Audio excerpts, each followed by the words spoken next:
lembro-me sempre, eu nasci numa cidade de província, Porto Alegre, lembro-me sempre muito bem da importância que era virem pessoas já com alguma experiência nisto e naquilo e podermos ouvir.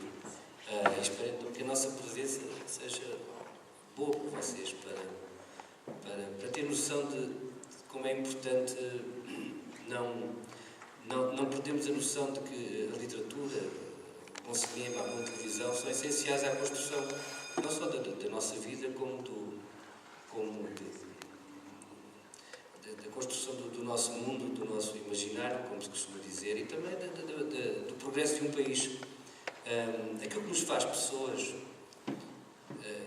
aquilo que faz as pessoas, aquilo que nos distingue dos animais, é porventura a ciência, mas é também a necessidade e a capacidade de contar histórias. E o mundo nunca se percebe, nada do que vemos se percebe se não fizermos à volta disso uma construção com palavras, com imagens, que nos permita ler isso com mais profundidade, para não pensarmos que depois as coisas, por exemplo, os fenómenos históricos, tudo o que nos acontece, se repete ou não se repete. É preciso muito bem desenvolvermos, e quem, em todas as pessoas, mas principalmente aqueles que às vezes desanimam e são puxados nestes tempos em que se fala tanto de dinheiro, economia, dinheiro, o que é utilitário, o que é que serve, o que é que serve, o que é que só dá prejuízo. É muito importante que haja pessoas que queiram e que tenham noção da importância que é um bom livro, que é a importância do que é um bom jornal, uma revista, um programa de televisão, uma banda desenhada. E isso tem que começar cedo, porque tem que começar cedo, como todas as coisas que são para fazer a sério. E se a nossa presença aqui vos ajudar, muito bem. Não é só o humor, claro, o humor é daquelas coisas que desconstrói e lê melhor o que é que está passando. Sabemos mais ou menos, os políticos dizem uma coisa, depois fazem outra, todo esse tipo de coisas pode ser desmontado e interpretado e até alterado com a intervenção de um trabalho desse tipo. E portanto, estamos abertos a conversar o que quiser. Com certeza que, como o Nuno disse, começaram a escrever para aqui, para ali, para ali, evidentemente que devem ter tido necessidade de criar um grupo de escrita. Como é que é possível ir à procura de quem escreva para aquilo que se pretende? Que é, ao cabo e ao resto, neste caso concreto que estão a falar, para o humor. Como é que se encontram, assim, pessoas que realmente, quando escrevem, nos tocam, que nos fazem rir, que nos fazem sorrir, que nos fazem sentir mais felizes, que nos fazem sentir que são pessoas com um espírito crítico e observador de alta categoria? Bem, eu posso falar que, portanto, eu desde sempre fui fazendo este tipo de coisas. Eu sempre escrevi e sempre gostei muito desta atividade, mas houve uma altura em que eu comecei a fazê-lo de forma profissional. Eu primeiro dava aulas e ia escrevendo enquanto dava aulas. E houve uma altura, de facto, nos anos 90, em que eu decidi avançar para isto, criando a tal empresa de escrita.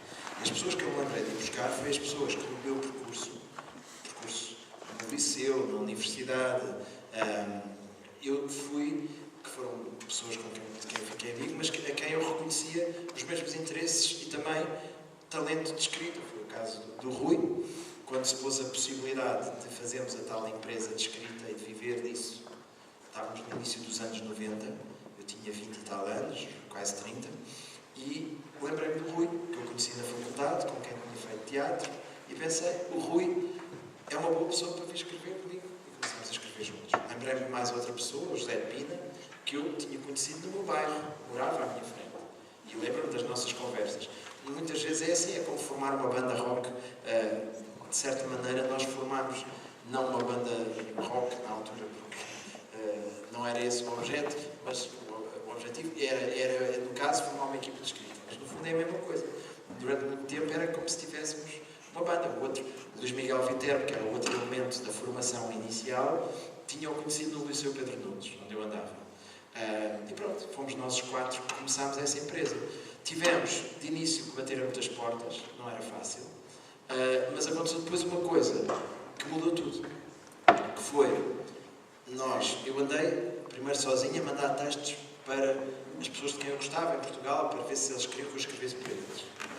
E desde logo mandei, por exemplo, ao Hermano José, que na altura era o grande cómico, e ele ainda é, faz aliás esta semana 40 anos que ele se estreou, eu mandei-lhe textos na altura, e na altura ele não respondeu.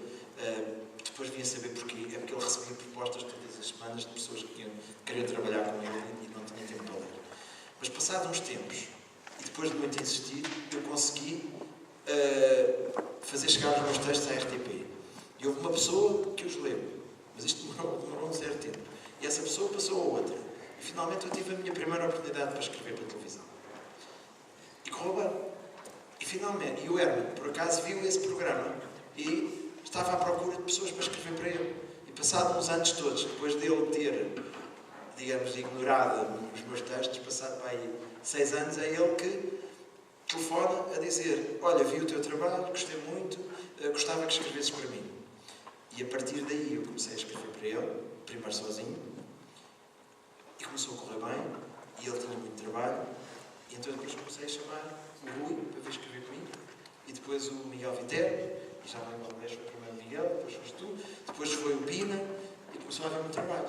E a dada altura começaram a aparecer outras coisas, porque apareceram as televisões privadas, e veio uma proposta para fazermos então os textos para este programa com bonecos, que era o Contra-Formação. E veio o Rui, e aí, de repente, começámos a ter muito trabalho. E a empresa começou, e já não éramos só nós 4, depois tivemos que ir à procura dos outros. E depois lembro-me, por exemplo, uma vez estávamos a ouvir na rádio um miúdo novo que fazia umas coisas engraçadas em rádio, numa rádio ainda pequena. Eu disse: este miúdo tem graça, já devia chamá-lo para trabalhar connosco. E era o Nuno Marco, que foi o nosso quinto elemento a entrar nas produções fictícias. Foi assim, fomos chamando este, fomos chamando aquele.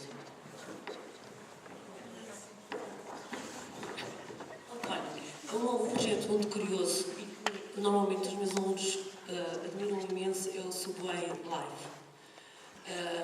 Aquela vontade de querer seguir, ir pesquisar os outros e fazer o registro de quem se senta ao pé de si e é observado. Essa observação calculo que seja mais difícil para quem é observado do que aquele que observa. Gostaria primeiro de saber como é que encontrou mecenas para tal projeto. Foi um projeto para aí 3 anos, sempre mais 10 cidades. Primeiro arranjaram mecenas e depois a reação das pessoas, que com certeza a reação é diferente conforme a cultura de cada cidade. Para vocês saberem, porque provavelmente não sabem de que é que nós estamos a falar, este Subway Live, traduzido para português Vida Subterrânea, foi um conjunto de desenhos que eu fiz em 10 cidades do mundo de pessoas sentadas no metro. E tinha como característica fazer parte, na realidade, de um jogo, ou seja, eu não entrava no metro e escolhia quem é que ia desenhar. Eu tinha este jogo em que eu entrava, sentava-me e tinha de desenhar a pessoa, ou que estivesse à minha frente, ou se não tivesse ninguém à minha frente, a que estivesse mais próxima do meu ângulo de visão. Portanto, eu não podia escolher os meus modelos. Isto foi uma coisa que eu comecei a fazer em Londres, quando vivia lá, e depois decidi fazer em outras 9 cidades, cobrindo os 5 continentes do mundo. Era uma coisa que eu levei muito a sério, ou seja, era quase um emprego, se vocês quiserem. Cada vez que eu chegava a uma destas cidades, eu tinha uma sessão de desenho de manhã e outra sessão de desenho à tarde. Procurava desenhar durante o período todo em que o metro estava aberto. Por exemplo, em Nova Iorque o metro nunca para, está aberto 24 horas por dia, portanto, até às 4 e às 5 da manhã também desenhei. Bom, levava-nos aqui um bocadinho de tempo para eu vos explicar exatamente a razão por que o fiz, mas posso-vos dizer assim muito brevemente que tem a ver com esta ideia, que eu não sei se vocês já repararam, mas nós somos muito seletivos para aquilo que olhamos, ou seja, nós escolhemos imenso aquilo para que olhamos e que damos atenção. Escolhemos imensas pessoas para quem olhamos, aquelas com quem temos conversa, a roupa que vestimos, os programas que vemos, tudo mais. Nós passamos o tempo todo a fazer escolhas. O que acontece é que depois aquilo que nós escolhemos fazer, ver as outras pessoas, acaba por ser uma percentagem minúscula do universo de todas as pessoas e de tudo aquilo que há, que nós podíamos conhecer. E houve uma determinada altura em que pensei assim, então, e como é que eu consigo abrir-me a conhecer essa vasta quantidade de pessoas e de sítios e de livros e de filmes e de locais que não conheço? Encontrei a resposta nos mecanismos do acaso, que de resto é um assunto, por exemplo, que interessa muitíssimo também ao Nuno, não sei se interessa assim tanto o Rui, mas é que passei a fazer um jogo, por exemplo, que era ter um dado, que tem 6 números, não é? E decidir para cada um dos números o que é que eu ia fazer a seguir. Por exemplo, imaginem que eu agora decidia, aqui estou na conferência e decidia pelo dado se ia continuar aqui a falar, ou se me ia embora, ou se ia começar a ler um livro, ou se ia começar a insultar os presentes, ou se ia começar a beijar os presentes. Pronto, todas estas várias hipóteses variadas, das mais normais às mais estranhas, estavam contempladas no dado. E depois jogava o dado, e o número que saísse era essa a opção que eu tinha de seguir. O que acontece? Quando nós temos mecanismos do acaso como esses, como o facto de eu entrar numa carruagem de meta e não escolher quem ia desenhar, mas ter de desenhar a pessoa que por acaso estava ali, faz com que a gente tenha de olhar para coisas que normalmente não olharíamos. Acho essa estratégia uma estratégia interessante. Também porque a atividade de qualquer um de nós os três gira muito à volta desta ideia de curiosidade, do interesse, de não aceitar simplesmente as coisas como elas parecem ser, mas de ir lá escarafunchar um bocado, de ir lá espreitar e de tentar perceber certas coisas. Bom, estas viagens, obviamente, como a Ana estava a dizer, custavam dinheiro, ficar nesses sítios também custava dinheiro, não estar cá a trabalhar e estar de viagem também custava dinheiro. E aqui, mais uma vez, de facto, uma história como a que o Nuno vos estava a contar, que é uma história de persistência, que é talvez a coisa que às vezes não se fala muito nas nossas áreas, que são áreas artísticas, mas às vezes mais do que o chamado talento é preciso uma enorme persistência, ou seja, é preciso não largar o osso. E no meu caso, eu comecei também, como o Nuno mandou a carta para o Hermano José e para outros cómicos, eu também comecei por mandar cartas para instituições a perguntar, dizer que tinha este projeto, queria isto que vos contei, não é? Queria fazer isto no mundo todo, e zero. Ninguém me deu atenção. Até que tanto insisti que consegui, junto da Fundação Carlos de Gulbenkian, ter mesmo uma entrevista com a pessoa com quem precisava de falar, tipo, ir lá, basicamente, ir pôr o pé na porta e dizer, você tem que me receber, e da conversa com essa pessoa, enfim, esboçou-se ali um bocadinho a ideia de como é que eu poderia conseguir convencê-la, e uma vez que a Fundação Carlos de Gulbenkian deu, outras instituições também começaram a dar. De resto, essa é uma coisa que acontece muito. Às vezes nós andamos a tentar fazer uma coisa junto de várias pessoas ou instituições e não conseguimos nada, e às vezes só basta conseguirmos que a primeira nos dê, que as outras venham a seguir. Aqui vai um dedo no ar, ali ao fundo. Força. Se o senhor tivesse a desenhar uma pessoa que esteja à sua frente no metro e a pessoa ia-se embora, como é que você faz? Pois, esse era o grande desafio. Eu não faço nada, o desenho acabou. A pessoa foi-se embora, o desenho acabou. Às vezes há desenhos que só têm a cabeça, há desenhos que só têm uma mão, um braço, eu começava o desenho sempre pelo mesmo sítio. Digamos que essa era uma das grandes atrações desse exercício, é que eu não sabia quanto tempo é que tinha. E, portanto, tinha de me despachar um bocado, mas também não me podia despachar demasiado, porque se fosse muito à pressa eu não conseguia desenhar nada. Portanto, digamos que era isso. O tempo daquele desenho era o tempo daquela pessoa estar ali. E as pessoas gostavam de ser observadas? No metro ninguém gosta muito de ser observado, porque o metro é um sítio que tem uma espécie de sensação de perigo associada, porque está escuro lá fora, estamos todos fechados, é como estarmos todos dentro de um elevador, só com um elevador em forma de carruagem, não é? Estamos todos muito próximos de pessoas que não conhecemos e muitas delas nem queremos conhecer. Portanto, era um bocadinho, na maior parte dos sítios, era um bocadinho um desafio que eu lançava às pessoas de começar a olhar para alguém que me conhecia, que está assim a esta distância de mim, a olhar fixamente e a desenhar. Nunca levei pancada. Houve um dia um dos livros que levou pancada porque alguém o arrancou das mãos e o desfez um bocadinho, mas baterem-me nunca ninguém me bateu. Mas havia uma coisa muito curiosa que se passava, aliás era isso que tinhas começado por me perguntar, que é, no princípio, desenhar uma pessoa é muito diferente de fazer uma fotografia. Porque com uma fotografia nós conseguimos roubar alguma coisa às pessoas sem que elas tenham tempo para se aperceber o que é que foi. Trac, trac, trac, e levou-se. E aquela pessoa nem sabe o que é que foi.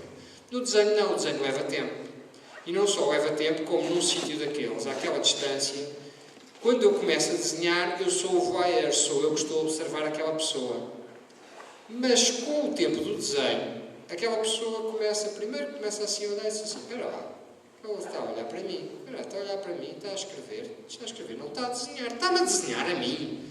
E a partir do momento em que se apercebe disso, começa-me a observar a mim. E as pessoas que estão ao meu lado, em alguns sítios, até faziam comentários ao desenho que eu estava a fazer. Ou seja, eu passo a ser o observado. Eu começo por ser o observador e as coisas invertem-se no processo e eu acabo a ser o observado. Portanto, isso protegia de alguma maneira. Porquê? Porque quando a gente faz uma coisa assim à socapa, quando nós fazemos uma coisa meio às escondidas e depois disfarçamos para o lado, que não estávamos a fazer nada, eu acho que é nessas alturas que nós corremos realmente perigo. Perigo no sentido que nos tornamos suspeitos. Agora, a partir do momento em que nós fazemos qualquer coisa muito às claras e as pessoas viam o desenho a aparecer, podem ficar mais chateadas ou menos chateadas por causa do gostarem ou não do desenho, mas vão estar a ver o que é que eu estou a fazer.